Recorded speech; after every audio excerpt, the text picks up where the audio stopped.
자, 우리 하나님의 말씀 나누겠습니다. 우리가 계속 로마서를 살펴보고 있는데 오늘은 로마서 2장 두 번째 시간, 로마서 2장 6절부터 11절까지의 말씀입니다. 로마서 2장 6절부터 11절. 자, 우리 뜻을 생각하면서 우리 6절부터 같이 읽어도 좋을 것 같습니다. 같이 읽겠습니다. 시작. 하나님께서 각 사람에게 그 행한 대로 보응하시되 참고 선언하여 영광과 존귀와 썩지 아니함을 구하는 자에게는 영생으로 하시고 오직 당을 지어 진리를 따르지 아니하고 도리를 따르는 자에게는 진노와 분노로 하시리라. 악을 행하는 각 사람의 영에는 환난과 분노가 있으리니 먼저는 유대인에게요 그리고 헬라인에게며 선을 행하는 각 사람에게는 영광과 존귀와 평강이 있으리니 먼저는 유대인에게요 그리고 헬라인에게라. 이는 하나님께서 외모로 사람을 취하지 아니하시리라. 아멘. 본문을 근거로 행위대로 갚아주실 것입니다.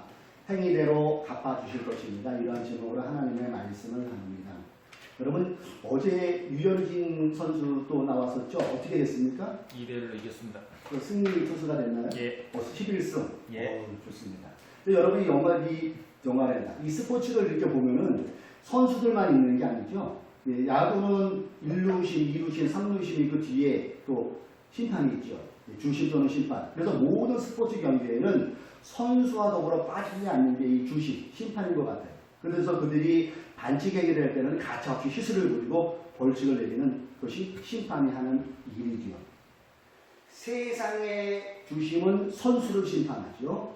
그러나 인간을 심판하는 분은 오직 하나님 한 분이세요. 그 내용이 오늘 본문 로마서 2장 6절에 나옵니다. 하나님께서 각 사람에게 그 행한 대로 보응하시되 나의 행실대로 내가 행한 대로 갚아주신다는 뜻이죠. 값을 지불한다는 뜻이. 그래서 이 말씀을 하나님께서 각 사람에게 그 행한 대로 갚아주십니다. 이렇게 우리가 받아들일 수가 있어요. 그래서 사람은 누구도 예외가 없습니다. 하나님의 심판대 앞에 서 있게 될 운명이 누구나 예외 없는 사람의 운명이에요. 그래서 히브리서 9장 27절에 이를 밝히 증거하고 있어요. 한 번 죽는 것은 사람에게 정해진 것이고 그 후에는 심판이 있으니 여기는 열외가 없다는 거예요. 누구도 예외가 없습니다. 하나님의 심판대 앞에 서서 우리가 이 땅에 행한 모든 일을 체크받게 되어 있다는 거예요. 그리고 여기에는 상과 벌이 있어요. 그래서 우리가 이 땅에 살아갈 때 예수를 모르고 아직 예수를 안 믿는 사람들은 심판이 형벌로 다가옵니다. 그러나 우리가 예수를 믿는 그 사람은 심판이 형벌하는 자리가 아니죠. 믿는 사람에게 있어서는 심판은 결산, 정산, 계수의 의미로 다가오는 거예요. 그래서 요한복음 5장 24절에 이 말씀을 증명하고 있습니다. 내가 진실로 너희에게 이르노니 내 말을 듣고 또 나 보내신 이를 믿는 자는 영원한 생명을 얻었다는 거죠. 심판에 이르지 아니하나니 사망에서 생명으로 옮겼다고 예수님께서 말씀하셨어요. 즉 예수를 믿는 우리는 예수를 믿는으로 인하여 신분이 바뀐다는 거예요. 그래서 악한 사단의 범죄를 통하여 선악과의 범죄를 통하여 우리가 원죄를 갖고 태어났지만 예수를 믿는 그 때부터 우리의 신분이 변화돼요. 근데 이 신분의 변화는 것을 거치는 것이 아니죠. 3단계로 나눈단 말이에요. 그래서 그 3단계로 나누는 데 있어서 성화, 그러니까 칭의, 성화, 상주심의 자리로 우리가 나아간다는 거예요. 여러분, 이 결산이라는 의미는 마태복음 25장에 나오죠. 비유가 달란트 비유에도 나오고 있어요. 그래서 열심히 충성한 것을 통해서 2달란트, 5달란트 되는 상을 준다고 하죠. 결산의 의미라는 거예요. 그래서 믿는 자에게 있어서 심판은 정죄나 형벌보다는 결산, 더하기, 빼기, 체크당하는 그것으로 우리가 받아들일 수가 있다는 얘기죠. 자, 성경은 구약에 약 8,800개 정도, 저도 세보지는 않았는데 학자들이 말하기를 약 8,800개라는 히브리 단어로 적혀 있죠. 그리고 신약은 5,800개의 헬라어 단어로 구성되어 있습니다. 그러니까 약 14,600개의 단어로 구성되어 있는데 성경에는 평등이라는 단어는 없어요. 대신에 이 평등을 대체하는 공평이라는 단어가 있더라. 공평. 그래서 개역개적 성경으로 이렇게 제가 쳐보니까 공평을 딱 쳐보니까 몇 번이 나오냐면은 17번이 나오더라. 그 대표적인 것이 시편 98편 9절이에요. 그가 땅을 심판하러 임하실 것이므로다. 그가 의로 세계를 판단하시며 공평으로 그의 백성을 심판하시리로다. 여기서 공평은 어떤 맥락일까요? 보응이랑 같은 맥락이에요. 그래서 하나님은 뿌린 대로 거두는 게 하나님의 법칙이에요. 우리 하나님은 셈하시는 하나님이에요. 결산하시는 하나님. 그래서 우리가 이 땅에 사는 날 동안에 억울한 일을 당할 때, 슬픈 일을 당할 때, 괴로운 일을 당할 때 그조차도 하나님은 다 지켜보시고 체크하고 계신다는 거예요. 우리는 그런데 인생을 살아가면서 억울한 일을 당할 때가 있었고 앞으로도 있을 거예요. 흔히 요즘에 사람들이 공문을 산 게 강원에 있는 부정채용 사건 여러분 아시죠? 예. 그래서 힘이 있는 사람이 일방적으로 채용되므로 많은 청년들이 그 기회를 잃어버리므로 그 부모님이나 또 그 당사자들은 엄청난 공문을 샀어요. 그럴 때 우리는 일반적으로 나타나는 반응이 뭐로 나타납니까? 하나님이 살아계시다면 어떻게 이렇게 일 수가 있어? 그런데 우리가 성경을 보면은 이럴 수가 있어요. 우리 눈에 안 보이시는 하나님은 일일이 다 체크하고 계세요. 마치 서두에 말씀드린 심판이 그거를 체크해서 실수를 부리고 판정을 내리듯이 우리 눈에 안 보여서 그렇지 하나님은 지금도 우리의 행위를 다 체크하고 계십니다. 그리고 그 행위대로 징계하시고 그 행실대로 상을 주시는 하나님이 우리 하나님의 품성 중에 하나입니다.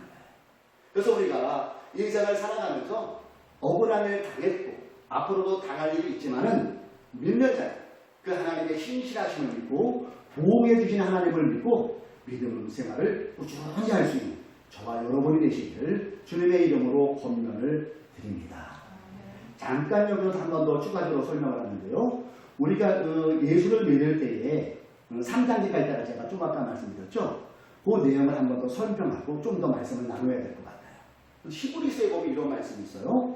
하나님이 없이는 하나님을 기쁘시게 하지 못하나니 하나님께 나아가는 자는 반드시 그가 계신 것과 또한 그가 자기를 찾는 자들에게 상 주시는 이심을 믿어야 할지니라. 여기에 가만 보면 우리가 좀 더 묵상해 보면 세 단계를 볼 수 있어요. 믿음이 없이는 하나님을 기쁘시게 하지 못하는 믿음의 단계죠. 예, 칭의, 이신칭이라 하죠. 우리의 율법으로 되는 것이 아니라 예수를 믿음으로 의롭게 되는 칭의 단계, 이신칭의 단계예요. 그 다음에 뭡니까? 하나님께 나아가는 자는 구원의 출발에서 나아가는 거예요. 즉 이것을 성화라고 그러죠. 점점 그리스도를 닮아가는 믿는 자로서의 본을 점점 닮아가는 거예요. 그 다음에 뭐라고 나옵니까? 반드시 그가 계신 것과 또한 그가 자기를 찾는 자들에게 무엇을 주신다고요? 상 주시는 이심을 믿어야 할지니라. 마지막에는 어떻게 단계까지 가요? 하나님의 보좌 앞에서 심판을 받는데 예수를 믿는 우리들은 그분에게 결산을 보고 정산을 하고 셈을 해서 그분에게 우리는 상을 받는 그런 하나님을 여기는 분명히 밝혀주고 있다는 거예요. 그래서 저는 이 시간 이 본문을 근거로 해서 어느 쪽에 포커스를 맞추기를 하면요. 우리의 행실대로 상 주시는 하나님을 우리가 만나야 될 텐데 어떠한 모습이 있어야 우리가 하나님 앞에 상 받는 자의 모습으로 설까를 한번 살펴볼까 합니다. 첫째로 예수를 믿는 우리들이 우리의 행실대로 상 주시는 하나님을 만나기 위해서는 본문에 인내와 선을 행하라고 말씀하고 있어요. 자, 7절의 말씀을 한번 볼까요? 참고 선을 행하여 영광과 존귀와 썩지 아니함을 구하는 자에게는 영생으로 하시고. 여기서 참는 것은 인내를 말하겠죠. 인내가 뭡니까? 기다리는 것을 말하는 거죠. 참으면서 기다리면서 선을 행하는 사람이 결국에는 영생, 즉 하나님을 만나고 하나님의 그 베푸시는 상을 받을 수가 있다는 것을 우리가 생각해 볼 수가 있어요. 그래서 여기서 선이라는 것은 하나님의 뜻대로 행하는 것을 말하죠. 좀 더 나가면 하나님이 원하시는 방향에 서 있고 그 방향을 인생의 길로 또박또박 걸어가는 게 바로 이 선의 의미인 거예요. 하나님의 뜻대로 그 방향대로 그 길대로 걸어가는 것. 이것이 선의 의미라는 거예요. 자, 그리고 여기서 존귀와 썩지 않음을 구하는 자에게 이것을 추구한다는 거죠. 하나님의 뜻대로 그 방법을 추구하는 거예요. 영어 성경에 여러분 이렇게 찾아보면 이게 완료형이 아니라 현재 진행형이더라고요. 계속 진행되어 가는 거예요. 계속 추구해 가야 된다는 거예요. 여러분은 다 인생을 살아가면서 한 번도 실망해서 넘어진 사람이 있을까요? 나는 인생에서 한 번도 넘어지지 않을 자신이 있어. 그 자체가 교만이에요. 우리는 연약한 인간입니다. 이거를 우리는 인정하고 있어요. 인정해야 돼요. 성경은 그걸 인정하라고 해도 인정해야 돼요. 완전한 인간은 없어요. 우리는 피조물이기 때문에 넘어질 때 있어요. 실수할 때 있어요. 믿는 우리들도 마찬가지예요. 근데 그 다음이 중요하죠. 넘어졌을지라도 다시 일어나야 된다는 거예요. 그래서 어디를 향해서 넘어졌을지라도 툴툴 털고 하나님을 의지하고 하나님이 원하는 그 방향대로 또박또박 걸어가는 거예요. 그럴 때 도우시는 성령님이 우리와 함께 하시고 또 기도를 통하여 하나님께서 우리의 갈 길을 붙잡아 주셔서 어떻게 해요? 하나님 앞에 서므로 하나님께 상을 받는 그런 우리의 삶이 된다는 얘기죠. 하나님께 인정받고 하나님께 상 받는 사람은 어떤 사람이라고요? 선을 행하는 사람, 인내하는 사람. 그리고 또 한 가지 살펴볼 것은 우리가 우리의 행실대로 상 주시는 하나님을 어떻게 만날 수 있을까요? 이타적 삶이에요. 이타적 삶. 이 세상의 모든 것은 무한이 없지요. 유한합니다. 끝이 있어요. 영원하지 않아요. 그렇기 때문에 지혜로운 사람은 영원을 추구하는 사람이에요. 예수를 믿는 우리들은 영원을 살아가는 사람이에요. 썩지 않을 것을 추구하는 사람이에요. 그래서 예수를 믿는 우리들은 예수님의 보혈로 말미암아 영혼을 산 사람이고 영혼을 살아낼 사람이고 영혼을 살아가는 거예요.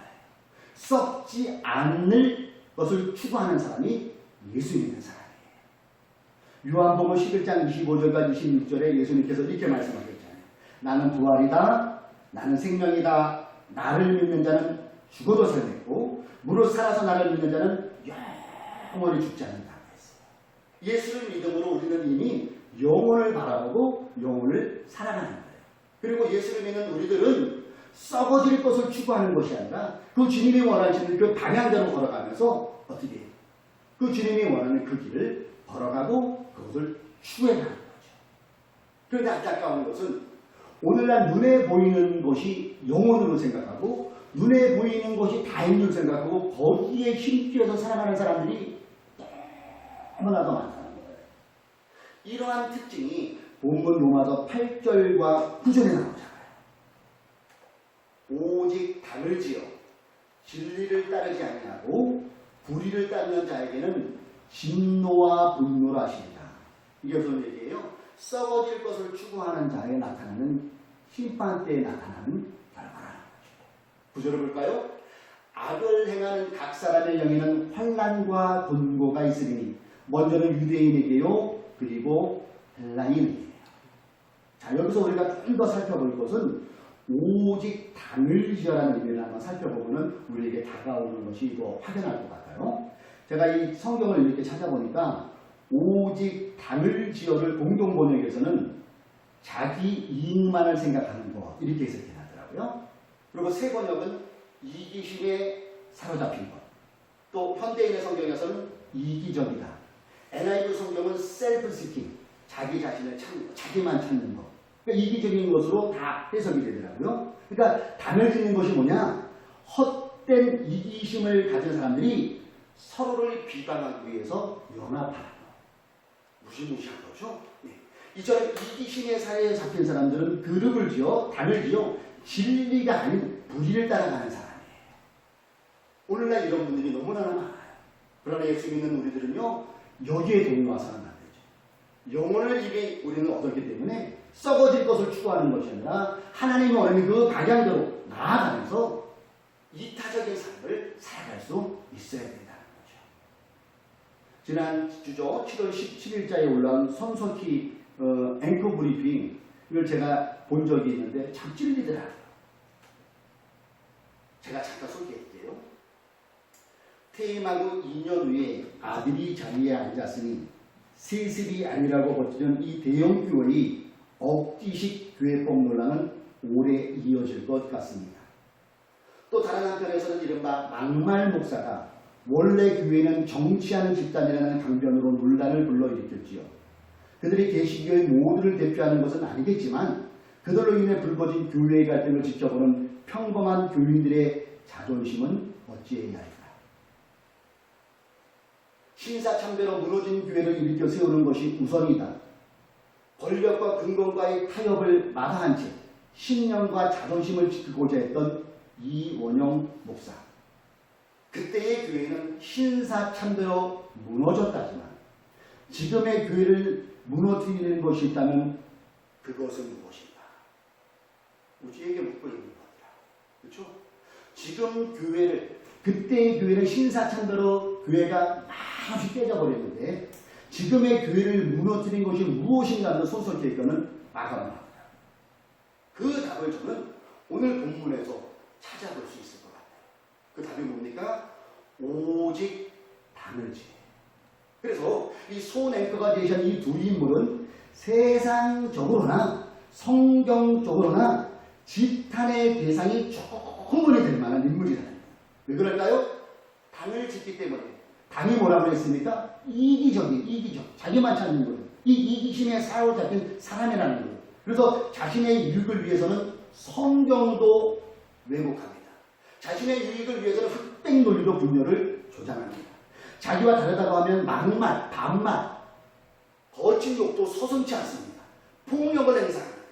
이들은 자신의 안위를 위해서 자기의 안위만 된다면 교회도 신자도 얼마든지 버릴 수 있는 사람이에요.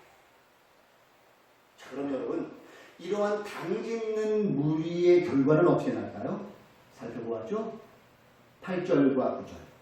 진노와 분노, 환난과 고통만이 그들을 기다리고 있다고 얘기해주고 있어요. 어디 성경뿐입니까? 역사를 돌이켜 보십시오. 예. 많은 역사의 독재자들의 만료를 여러분 알고 계시잖아요. 대부분이 비참한 최후예요. 그리고 그분들의 역사에 그 이름이 기록되어 있어요. 근데 그 이름이 우리에게 존경심을 줍니까? 계속해서 역사는 조롱거리로 그 사람들을 평가하고 있다는 얘기죠. 사랑하는 교우 여러분, 기독교는, 특히 우리 개신교는 예수를 믿는 우리는 이타적인 사람이에요.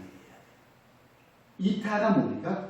자기를 희생하면서 다른 사람의 행복과 복리의 증가를 행위의 목적으로 삼는 이게 이타라고 정의하고 있더라고요.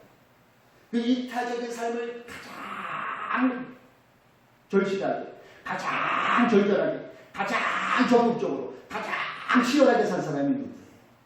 예수 그리스도잖아요.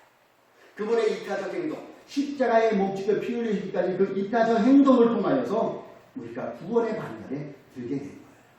예수를 믿음으로 우리는 구원을 받았고 영원한 대에 썩어지지 않는 그 대회를 우리가 쓸 수 있는 그 이유가 바로 주님의 이타적인 행동 때문에 가능했다는 얘기죠.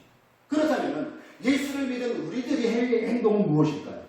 그분을 본받아서 우리 또한 이타적 삶을 살아야 된다는 거예요. 바로 이타적 삶이 훗날 상 주시는 하나님을 우리가 만날 수 있는 길이 된다는 것이죠. 그리 말하잖아요. 그래서 기독교는 공부해서 남 주는 종교가 기독교잖아요. 그래서 기독교는 돈 벌어서 남 배부르게 해주는 게 기독교잖아요. 이것이 무엇을 말합니까? 이타적이잖아요. 나도 중요하지만 이웃도 중요하다. 어제 우리 가보나움에서 보는 게 그거 아닙니까? 감독이 계속해서 강조하는 게 너만 보지 말라는 거잖아요. 아직도 우리 사각지대에는 정말 어려운 사람이 있다는 것을 그 감독은 말하고 싶었던 것 같아요. 맞습니다. 이타적 삶이 영혼을 살아가는 사람이고 그 이타적 삶을 살아가는 사람이 종국에는 하나님께 상 받는 자리에 설 수 있다는 것을 말씀해 주고 있잖아요. 사랑하는 여러분, 예수 믿는 우리들은 영원함을 추구하는 사람이에요. 그리고 그 영원함은 하나님이 우리의 삶을 통하여 나타나는 나타나길 원하세요. 우리는 예수님을 믿잖아요. 근데 그 믿음을 누구를 통해서 하나님은 나타내길 원하실까요? 예수를 믿는 저와 여러분이 그러한 삶을 통하여 나타내기를 원하세요. 그렇기 때문에 믿음은 동사랬잖아요. 그렇기 때문에 사랑은 동사랬잖아요. 그래서 그 실천으로 믿음을 우리가 보여줄 수 있어야 돼요. 바로 이것이 이타적인 행동, 이타적인 믿음의 행위라는 거예요. 2014년 9월 18일자 한겨레 신문에 윤태용이라는 고려대 전기공학부 교수가 쓴 칼럼이 한 장 올려진 적이 있는데 제가 참 마음이 뭉클했어요. 그리고 이게 이타적 삶이구나. 이게 믿는 사람의 도리구라는 걸 생각해 본 적이 있어요. 잠깐 읽어드릴게요. 저는 신의 존재를 알지 못합니다. 종교라는 문제에 답이 있는지 또 답이 있다면 그게 유일한지 통 모르겠습니다. 그저 풍경이 수리한 절집에 구경하면 그 김에 부처님께 푹푹 인사나 올리고 훌륭한 기독교인의 헌신에 감동할 땐 예수님의 모습을 떠올려 볼 뿐입니다. 그런 제가 오늘은 어떤 목사 이야기를 하려 합니다. 피 목사를 처음 만난 건 1991년 영국에서였습니다. 당시 저는 유학생이었고 그는 그 지역 한인교회의 담임 목사였습니다. 기독교인이 아닌 제게 그는 그냥 동네 형처럼 편안하고 소탈한 사람이었습니다. 저는 1994년 영국을 떠났고 그 뒤로는 그의 존재를 거의 잊고 지냈습니다.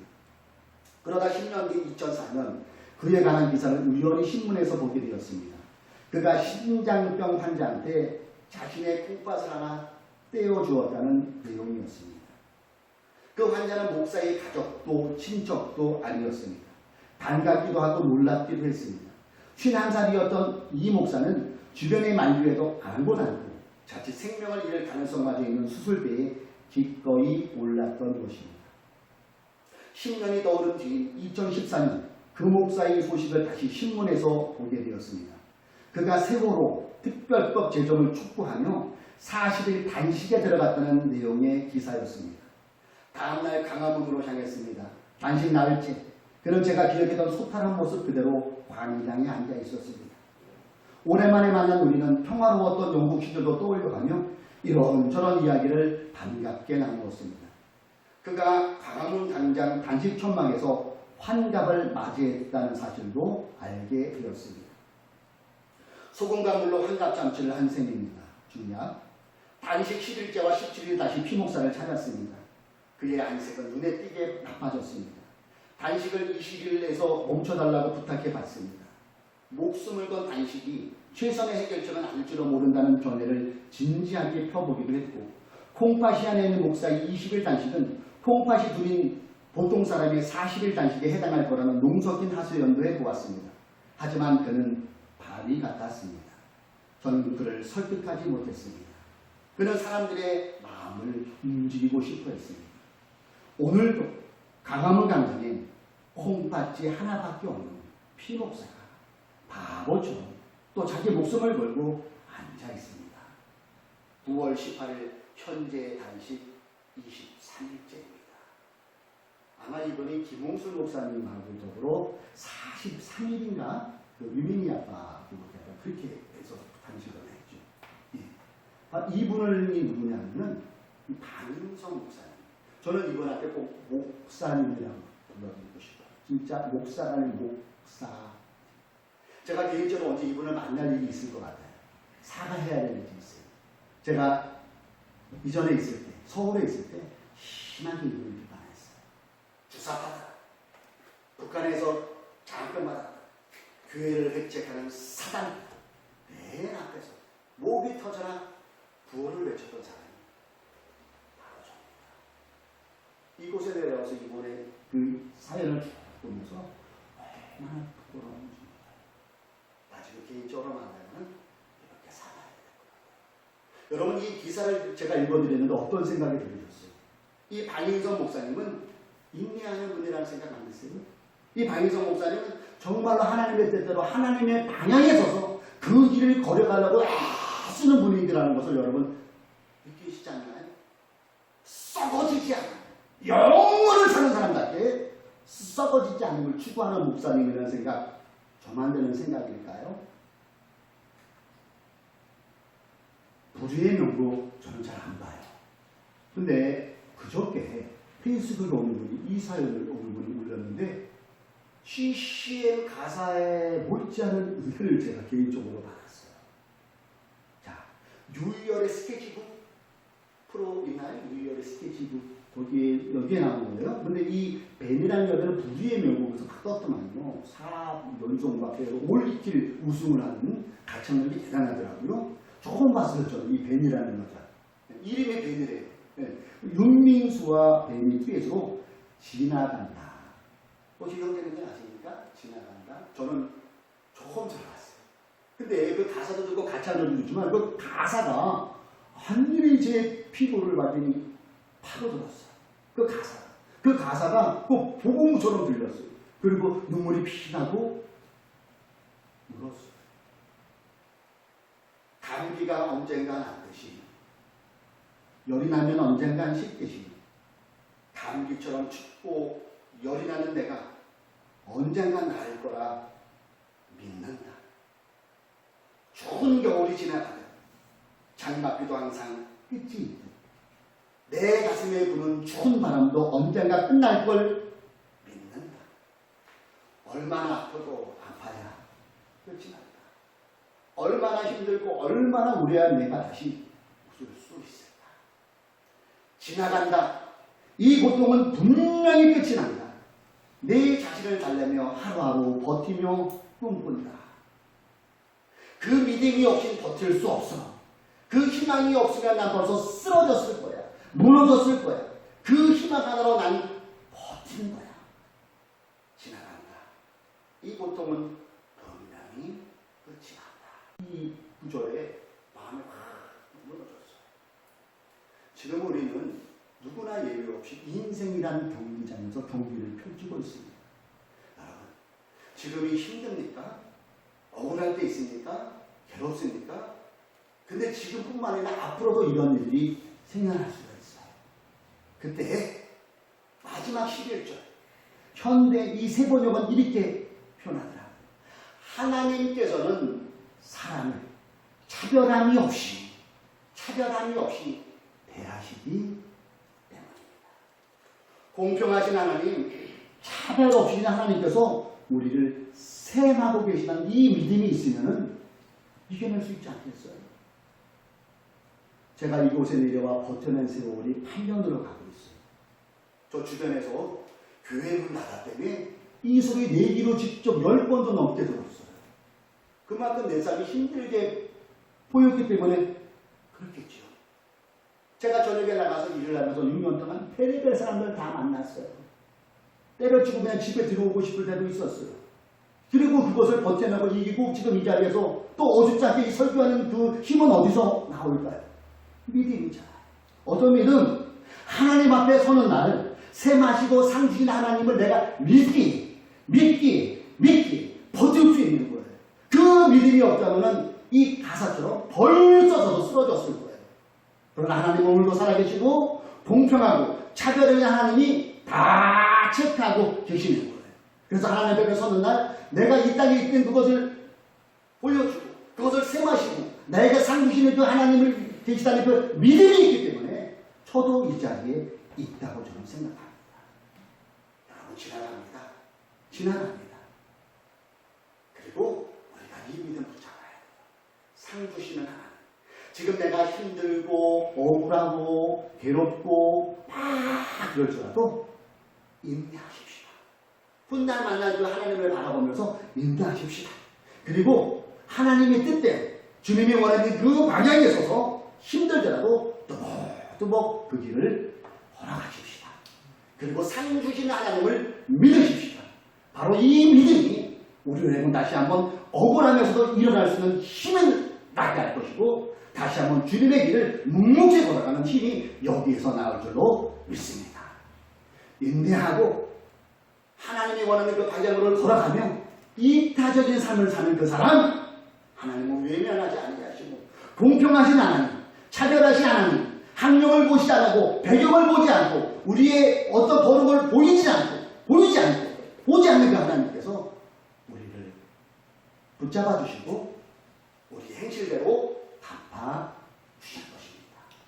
행위대로 갚아 주시는 그 하나님, 그 하나님을 붙잡고 또 한 주도 열심히 살아가는 저와 여러분 되시기를 주님의 이름으로 축복합니다. 오늘은 우리가 찬양을 어떤 찬양을 할까 했는데